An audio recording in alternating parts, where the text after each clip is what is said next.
ఇక్కడ విచ్చేసిన అందరికీ నమస్కారం. ఎస్పెషల్లీ మీడియా మిత్రులకి, అలాగే మై ట్రైలర్ లాంచ్ అనగానే హెసిటేట్ చేయకుండా వచ్చిన నవీన్ చంద్రకి థ్యాంక్ యూ భయ్య, thank you so much. Okay,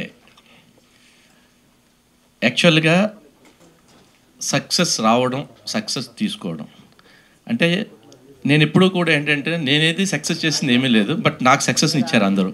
ఎట్లా అంటే ఒక మంచి కంటెంట్ ఉంటే అవును మేడం ఇది శ్రీరామ్ గారు అయితే ప్రాపర్గా ఎగ్జిక్యూట్ చేస్తారు, డెఫినెట్గా ఆయన చేతిలో ఉంటే బాగుంటుందని చెప్పి ఆవిడ ఎప్పుడు కూడా అలా నా మీద నమ్మకంతో ప్రతి ప్రాజెక్ట్ నా చేతిలో పెట్టి, అంటే ఆల్రెడీ ఒక వాళ్ళని నమ్మి ఇది సక్సెస్ అవుతుందని చెప్పి నాకు ఇచ్చి నన్ను సక్సెస్ చేశారు తప్ప నేను సక్సెస్ ఇచ్చింది ఏమీ లేదు.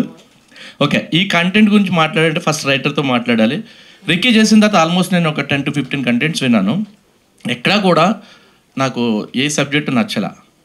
ఆఫ్టర్ దట్ అంటే నేను ఎప్పుడు కథ ఎవరైనా చెప్తే ఏంటంటే అది మనల్ని హాంట్ చేయాలి బేసిక్గా. అంటే కథ గురించి మనం ఆలోచించాలి, ఈ సీన్ అలా ఉంది, ఆ సీన్ అలా హాంట్ చేస్తే డెఫినెట్గా సక్సెస్ అని నేను నమ్ముతాను.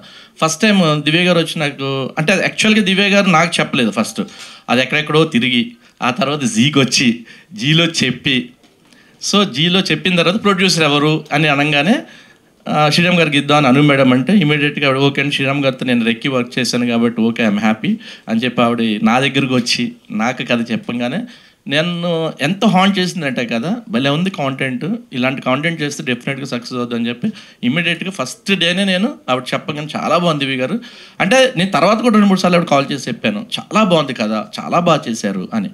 అంత ఎగ్జైటెడ్గా ఉందన్నమాట స్క్రిప్ట్. నెక్స్ట్ అభిజ్ఞ దగ్గరికి వస్తే నేను ఒక 2-3 హీరోయిన్లు చూసాం, దీనికి హీరోయిన్ ఎవరు అని చెప్పి. అందులో ఒక ముగ్గురిని సెలెక్ట్ చేసుకున్నాం. ముగ్గురిని సెలెక్ట్ చేసుకున్న తర్వాత అభిజ్ఞ ఆఫీస్కి వచ్చి స్క్రిప్ట్ చదివి నాకు చాలా బాగా నచ్చింది, నేను చేస్తాను అంది.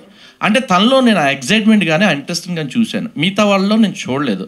సో దట్ ఇమ్మీడియట్గా నేను ఒకటే రిక్వెస్ట్ చేశాను, కష్టపడాలి ఈ ప్రాజెక్ట్ వర్క్, ఎందుకంటే నేను చాలా రిస్ట్రిక్టెడ్గా లిమిటేషన్లో పనిచేస్తాను ఫస్ట్ టైం. నేను బేసిక్గా ఎప్పుడు లిమిటేషన్లో పని చేయను, బియాండ్ బడ్జెట్లో పని చేసుకుంటే వెళ్తా. సో నాకు ఆ ప్రాబ్లం ఉంది కొంచెం, దీనికి మాత్రం నువ్వు కష్టపడి పని అంటే లేదు సార్ డెఫినెట్గా నేను చేస్తాను అని చెప్పి తను ఎంత బిలీవ్ చేసిందంటే ఈ కథని, చాలా అంటే 110% బిలీవ్ చేసింది అమ్మాయి.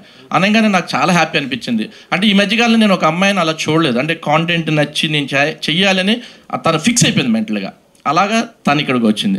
అఫ్కోర్స్ మిగతా వాళ్ళు అలా కాదని కాదు కానీ, బట్ డైరెక్ట్గా నేను ఆ ఇంట్రాక్షన్ చూశాను, ఆ అమ్మాయిలో ఆ బిలీఫ్ని చూసా, ఈ క్యారెక్టర్ నేను చేస్తే డెఫినెట్గా నాకు మంచి పేరు వస్తుంది, సక్సెస్ఫుల్ ప్రాజెక్ట్ అని చెప్పేసి ఆ పిల్ల అంత బిలీవ్ చేసినప్పుడు ఏంటంటే ఆబ్వియస్లీ అంటే they will put more effort అనమాట.